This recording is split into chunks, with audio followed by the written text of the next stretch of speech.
Episode 1. அக்கா தம்பி உறவு one of the best relationship in the world.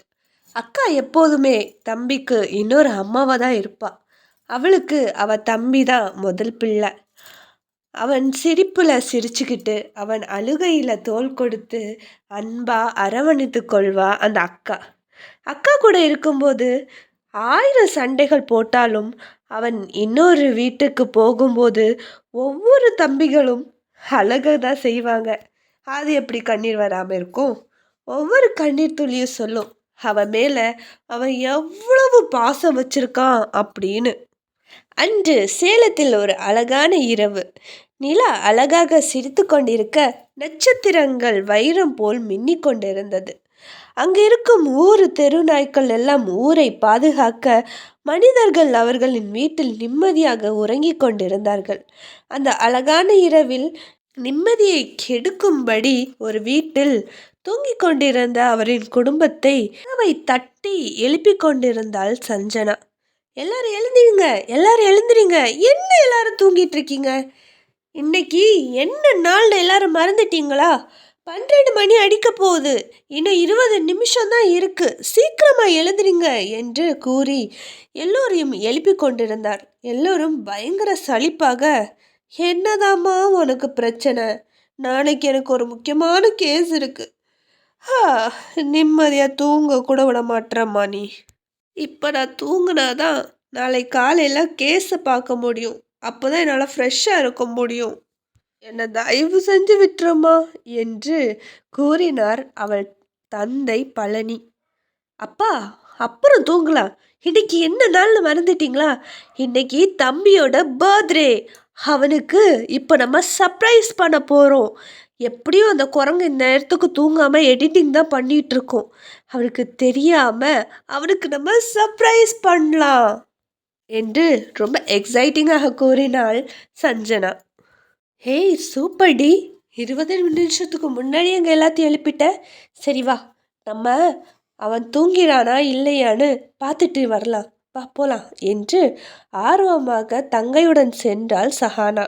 அவர்களின் பக்கத்து ரூமை மெதுவாக திறந்து பார்க்க அங்கே அவர்களின் தம்பி முன்முறமாக லேப்டாப்பில் எடிட்டிங் வேலையை செய்து கொண்டிருந்தான். இதை பார்த்த அந்த 2 பேரும், பாவம் இல்லை, தினம் தினம் யூடியூப்பு வீடியோ ஷூட்டிங்குன்னு அவன் ரொம்ப கஷ்டப்படுறான். நம்ம தம்பி ரொம்ப பெரிய ஆளாக வரப்போகிறான் என்று சஹானா கூற, உன் தம்பியை நினச்சி வருத்தப்படுறதெல்லாம் போதும். இன்றைக்கி அந்த குரங்குங்களோட பர்த்டே. அது தூங்கிட்டு இருந்தா தானே நமக்கு சர்ப்ரைஸ் பண்ண முடியும். அந்த மாதிரி முழிச்சிட்டு இருந்தா எப்படி சர்ப்ரைஸ் பண்ணுறது என்று சஞ்சனா கேட்டாள். 2 பேரையும் பயங்கரமாக யோசித்து கொண்டிருக்கும் போது, எனக்கு ஒரு நல்ல ஐடியா இருக்கு என்று கூறி அவரின் காதில் ஏதோ கூற, அப்பா செம்மப்பா, உனக்கெல்லாம் சும்மாவா போலீஸ்னு ஒரு பட்டத்தை கொடுத்து வச்சிருக்காங்க? வேற லெவல் நீங்கள். அப்பா சொன்ன மாதிரியே நம்ம பண்ணலாம் என்று கூறி அவர்கள் 12 மணிக்காக காத்திருந்தார்கள். சரியாக 12 மணி ஆன உடனே வீட்டில் இருக்கும் கரண்ட் அனைத்தையும் ஆஃப் ஆனது. ச்சே, என்ன இந்த கரண்டு இப்போ பார்த்து போயிருக்கு. கடைசி எடிட்டிங் இப்போ பார்த்து போயிருக்கு. ஷே, இப்போ நான் என்ன பண்ணுவேன் என்று சலிப்பாக காத்திருந்தான் நம் கதையின் கதாநாயகன் சந்தோஷ். இது என்ன சத்தம் என்று பார்ப்பதற்காக வெளியில் சென்று பார்த்தான் நம் கதையின் கதாநாயகன் சந்தோஷ். அங்கே பயங்கர இருட்டாக இருந்தது. கீழே கார்டனில் ஏதோ சத்தம் கேட்பது போல் இருக்க அவன் கார்டனுக்கு சென்று என்னவென்று பார்க்க சென்றான். அவன் கார்டனுக்கு சென்ற உடனேயே அங்கே இருக்கும் சீரியல் லைட்ஸ்கள் எல்லாரும் அழகாக எரிய ஆரம்பித்தது. அந்த இடம் ரொம்ப அழகாக வெளிச்சமானது. ஒரு பெரிய போர்டில் ஹாப்பி பர்த்டே தம்பி என்று வரையப்பட்டிருந்தது. அவன் கண்கள் கலங்கி கொண்டே சுத்தி முத்தி பார்க்க அவன் முன்பு ஒரு கேக்கோடு ஹாப்பி பர்த்டே டு யூ என்று பாட்டு பாடிக்கொண்டே அவன் முன்னாடி வந்தார்கள். சந்தோஷுக்கு நம்பவே முடியவில்லை. எல்லோரும் ஒரே நேரத்தில் பிறந்தநாள் வாழ்த்துக்கள் கூற எல்லோரையும் கட்டி அணைத்து கொண்டான் சந்தோஷ். அப்பா அம்மா காலில் விழுந்து ஆசிர்வாதம் வாங்கி கொண்டான். அதற்கு பிறகு அவன் கேக்கை வெட்ட எல்லோரும் அவனுக்கு பிறந்தநாள் வாழ்த்தை கூறினார்கள். அதன் பிறகு கேக்கை அவன் வாயில் கொடுக்கும் போல் போய் அவன் முகம் முழுக்க தேய்த்து விட கேக் கிரீமால் அவன் முகம் முழுக்க ஆனது. அவன் அப்படியே எல்லோரையும் பார்த்து சிரிக்க அப்பா அவனுக்கு டிஷ்யூ பேப்பர் கொடுத்தார். முகத்தை துடைத்து கொண்டவன் அப்படியே பார்த்து கொண்டிருந்தான். சரி சரி, எப்படியோ பர்த்டே முடிஞ்சிச்சு, நம்ம கேக்கெல்லாம் வெட்டியாச்சு. இதெல்லாம் என்னோட பிளான் தான். உனக்கு கஷ்டப்பட்டு கேக் என் கையாலேயே நான் செஞ்சுருக்கேன். இப்போ நீ என் காலில் விழுந்து எனக்கு தேங்க்ஸ் சொல்லு பார்க்கலாம் என்று சஞ்சனா கூட, ஓ இந்த கேக்கை நீ தான் செஞ்சியா, அதான் இவ்வளோ கேவலமாக இருந்துச்சு, நல்ல வேலை இதை வேற யாரும் பெருசாக சாப்பிடல, அம்மா செஞ்சிருந்தா எவ்வளோ நல்லா இருந்திருக்கும் தெரியுமா என்று நக்கலாக கூறினான் சந்தோஷ். போடா, உனக்கு போய் நான் கேக்கு செஞ்ச பாரு, என்ன சொல்லணும் என்று கோவித்து கொண்டாள் சஞ்சனா. ஏய் விடுப்பா, நம்ம தம்பி தானே, அவன் சும்மா உனக்கு கிண்டல் பண்ணுறான்.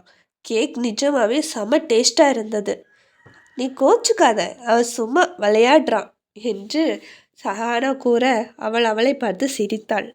அவனுக்கு எல்லோரும் பரிசுகளை தந்தார்கள். அதை ஆசையாக பிரித்து கொண்டிருந்தான். அம்மா அவனுக்கு ஒரு பிரேஸ்லெட் தந்திருந்தாள். அது அவனுக்கு ரொம்ப சந்தோஷத்தை கொடுத்தது. அவன் உடனடியாக அதை கையில் போட்டு கொண்டாள். அவனின் மூத்த அக்காவான சஹானா அவனுக்கு ஒரு அழகான வாட்சை கிஃப்ட் செய்திருந்தாள். அவனுக்கு அதுவும் ரொம்ப பிடித்திருந்தது. உடனடியாக கையில் மாட்டி கொண்டான். அவனின் சண்டைக்கோழியான இரண்டாவது அக்கா சஞ்சனா, போனா போகட்டும்னு 2 ஷர்ட் எடுத்து தர என்று கூறி அந்த ஷர்ட்டை அவனிடம் தந்தான். அது அவனுக்கு நிஜமாகவே ரொம்ப பிடித்திருந்தது.